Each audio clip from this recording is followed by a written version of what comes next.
Kaning mga babae may pinakauwagan. Dito nagsugod ang uwag tungod ninyo.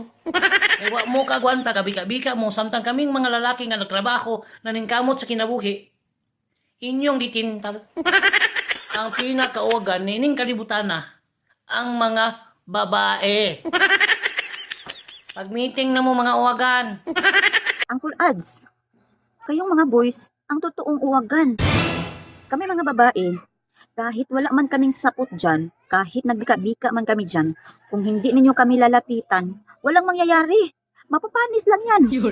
Lalangawin lang yan. Walang mangyayari kung hindi lalapitan ng lalaki ang babae. So kayo to mga lalaki, makakakita lang kayo ng ngilit-ngilit dyan or kaya walang sapot, ayun, mai-stroke kayo.